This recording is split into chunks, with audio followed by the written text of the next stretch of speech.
TV news కి స్వాగతం. యువ రచయితలు, కవులు, కవయిత్రులు సామాజిక న్యాయం కోసం సాహిత్యాన్ని సృష్టించాలని పూర్వ BC commission chairman BS Ramulu పిలుపునిచ్చారు. హైదరాబాద్ సుందరయ్య విజ్ఞాన కేంద్రంలో భారతీయ సాహిత్యం అనువాద ఫౌండేషన్ సౌజన్యంతో విమల సాహిత్య అకాడమీ ఆధ్వర్యంలో ప్రముఖ కవి డాక్టర్ బిక్కి కృష్ణ అధ్యక్షతన 2 పుస్తకాల ఆవిష్కరణల సభ జరిగింది. ఈ సందర్భంగా బిఎస్ రాములు రాసిన అఖిల భారత పర్యటన, మామిడిపెల్లి ఇంద్రాణి రాసిన ఇంద్ర కమలం పుస్తకాలను బైసా దేవదాస్, బిఎస్ రాములు ఆవిష్కరించారు. ఇక ఇంద్రాణి చిన్న వయసులోనే అద్భుత కవిత్వం రాశారని అతిథులు కొనియాడారు. సరళమైన భాషలో వస్తు వైవిధ్యంతో సరికొత్త అభివ్యక్తితో ఇంద్రాణి అద్భుత కవిత్వం రాశారని వ్యక్తులు పేర్కొన్నారు.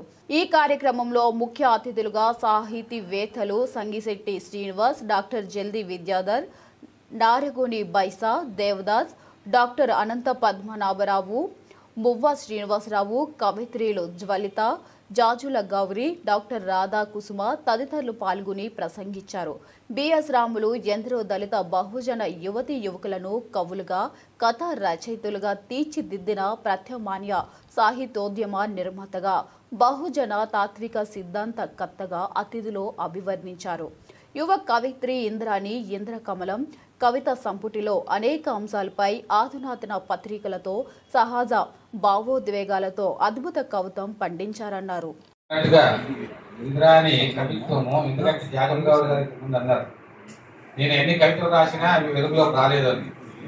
కానీ దళిత బహుజన కుటుంబాలలో అనేక బాధలు పడి వారి యొక్క అనుభవాలను, అనుభూతులను అక్షరీకరించి పుస్తకాలుగా వేస్తే వాటి ప్రచారం ఉండదు. అదే మరి పత్రికలు ఆధిపత్య భావజాలం ఉండేటువంటి వాళ్ళ చేతిలో ఉన్నాయి కాబట్టి అసలు జీవితం లేని ప్రత్యామ్నాయ సాహిత్యం, ఏళ్ళ తెలుగు సాహిత్యంలో ప్రత్యామ్నాయ సాహిత్యాన్ని సృష్టించినటువంటి గొప్ప వ్యక్తి బిఎస్ రాములు గారు. అసలైన సాహిత్యం అది.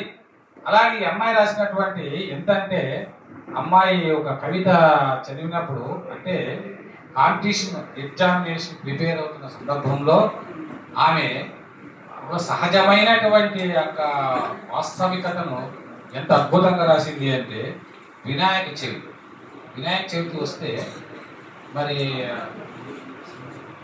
అసలు మాకు అన్నం దొరుకుతుంది అనేటువంటి బాధతో సంతోషపడుతూ నవరాత్రి ఎందుకని రాసిందామే వినండి.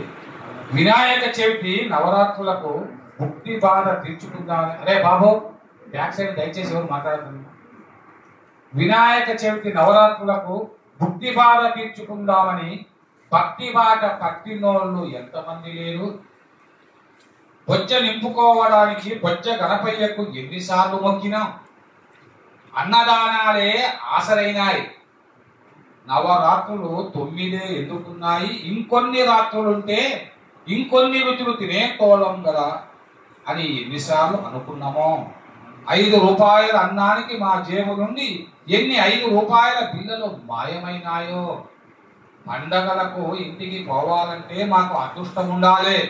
కొత్త బట్టలు మెరిసి దోస్తులతోటి ఫోటోలు దిగి స్టేటస్లు పెట్టాలంటే రాసి పెట్టుండాలి.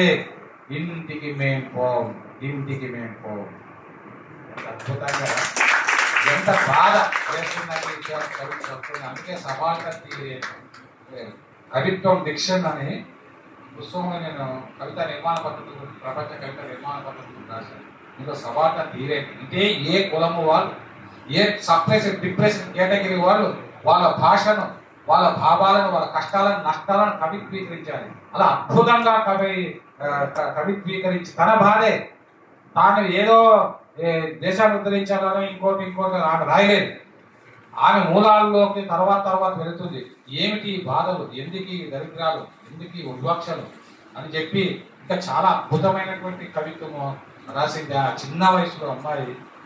ఇంత నిజంగా నేను చెప్పాలంటే బిఎస్ రాములు గారికి ఆయనకి హృదయపూర్వక ధన్యవాదాలు మనం అందరూ కూడా తెలియజేయాలి.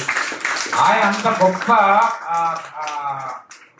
విద్యావేత్త, తత్వవేత్త, ఎన్నో 175 మరి కథలు రాశారు, 150 గ్రంథాలు, తాత్విక గ్రంథాలు రాశారు, ఎన్నో నవలలు రాశారు.